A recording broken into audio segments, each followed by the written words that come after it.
नमस्कार, मी रेहान शकील नदाफ। आज 28 फेब्रुवारी म्हणजेच राष्ट्रीय विज्ञान दिन। सर्वात प्रथम तुम्हाला विज्ञान दिनाच्या खूप खूप शुभेच्छा। मित्रांनो, 28 फेब्रुवारीला आपण दरवर्षी चंद्रशेखर वेंकटरामन यांच्या सन्मानार्थ हा दिवस साजरा करत असतो। रामन इफेक्टचा शोध लागला म्हणूनच आपण दरवर्षी न चुकता हा दिवस साजरा करतो। चंद्रशेखर वेंकटरामन यांनी 28 फेब्रुवारी 1928 मध्ये हा दिवस निवडला आणि या दिवसात त्यांनी याची घोषणा केली। आणि याची घोषणा केली जेव्हा यांनी याचा शोध लावला, या शोधासाठी त्यांना 1930 मध्ये नोबेल पारितोषिक देऊन सन्मानित करण्यात आले। अहो, आजचे हे जे 21वे शतक आहे ना, आजचे हे युग विज्ञान युग म्हणून ओळखले जाते। तुम्ही सकाळी उठल्यापासून ते रात्री झोपेपर्यंत विज्ञान आपल्या सोबतच असते।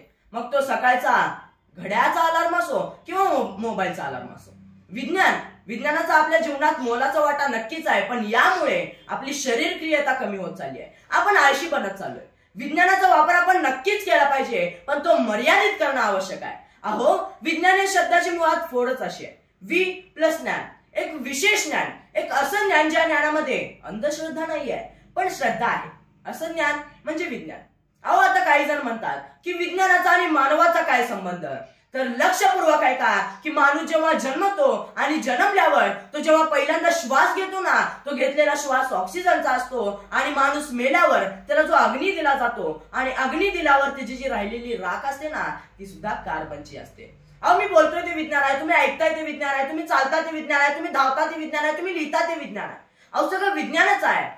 कुठेतरी घरंगळत गेलेलं लाकूड, त्याच्यापासून लागलेला चाकाचा शोध, दोन दगडे एकमेकावर घासल्यावर त्याच्यातून निर्माण झालेला अग्नी आणि लागलेला आगीचा शोध, ही छोटी छोटी उदाहरणे आहेत विज्ञानाची। अहो, तुम्हाला असंच एक रोमांचक उदाहरण द्यायचं झालं तर इयत्ता 10वीत शिकणारी एक मुलगी होती भारतातली। तर त्यांच्या शाळेत एक प्रोजेक्ट दिला होता आणि तिला त्या जो पेपरांचा गुच्छा होता त्याला ते स्टॅपलरच्या पिना मारायच्या होत्या। ती पिना मारतच होती की त्या स्टॅपलरच्या पिना संपल्या। असं काय झालं की माणसाला भयानक राग येतो, तिची सुद्धा चिडचिड झाली। मग तिने काय केलं की त्या स्टॅपलरच्या पेनाचा जो बंच असतो ना, त्या अखेरच्या 5 पेना तिने नेलपेंटच्या रंगाने रंगवून दिला आणि जसं जसं लाल कलरच्या पेना बाहेर यायला लागल्या तसं तसं हिला समजलं की आता नेलपेंटच्या पेना संपणार आहेत। या गोष्टीसाठी तिचा गौरव करण्यात आला। अहो, असंच एक अजून एक उदाहरण द्यायचं झालं तर इयत्ता 8वीत शिकणारा मुलगा होता भारतातला। त्याने काय केलं की आपल्या सगळ्यांच्या घरात तर गॅस आहेच, आता ती पण नाही राहिली, घरोघरी मातीच्या चुली। हा, आता मिळते आजकाल चुलीवरची मिसळ, पण ती सुद्धा गॅसवर करून चुलीवर ठेवलेली असते, त्यालाच म्हणतात चुलीवरची मिसळ। असे काही उदाहरण आहेत। तो जो मुलगा आहे ना, ती जो खटके असतात गॅसच्या मधली, आईने जर पंखा लावला तर गॅस विझण्याची शक्यता असते। आपली आई, आजी, काकी सतत गॅस जवळ असतात, त्यांना खूप गरम होत असतं, मग पंखा लावला की गॅस विझू शकतो। मग त्याने काय केलं की जी 2 खटके असतात, ज्याला आपण स्विच असं म्हणतो, तर त्याच्यामध्ये जो गॅप असतो ना, तो चौकोनी आकारचा गॅप त्याने असा काढला आणि आपल्या गाडीतला जो एसीचा फ्लिप असतो ना, तो त्याने काढून बरोबर त्याच्यामध्ये फिट केला आणि एक छोटासा पंखा तयार करून त्याने आतल्या साईडने लावून दिला। आई जर उंच असेल तर ते फ्लिप वर करायचं, आई इकडे गेली तर ते फ्लिप इकडे करायचं, आई तिकडे गेली तर ते फ्लिप तिकडे करायचं।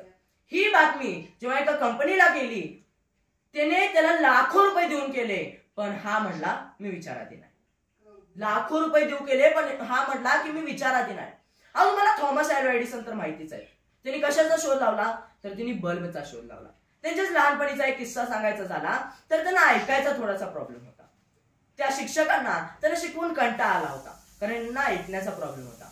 मग त्याच्या टीचरांनी काय केलं की त्याच्या आईला बोलवलं आणि सांगितलं, आम्ही तुमच्या मुलाला या शाळेत नाही शिकू शकत। त्याची आई म्हणली, ठीक आहे, पण एक लक्षात ठेवा, माझा मुलगा या जगात नक्कीच प्रकाश पाडेल। आणि थॉमस अल्वा एडिसननी एक खरं देखील करून दाखवलं, त्यांनी बल्बचा शोध लावला। अहो, शोध लावायला सोपं आहे, तुमची निरीक्षण शक्ती जास्त असली पाहिजे। कोणत्याही गोष्टीचं बारीक निरीक्षण करता आलं ना की आपोआप शोध लागतो। त्यासाठी आपलं जनरल नॉलेज वाढवलं पाहिजे, जनरल नॉलेजची आपण पुस्तकं वाचली पाहिजेत आणि सगळ्यात महत्वाचं म्हणजे आपण विज्ञानवादी बनलं पाहिजे। आणि जेव्हा असं होईल ना, तेव्हा आपण पण कुठला ना कुठला शोध लावू शकतो। पुन्हा एकदा विज्ञान दिनाच्या सर्वांना खूप खूप शुभेच्छा देतो आणि थांबतो। धन्यवाद।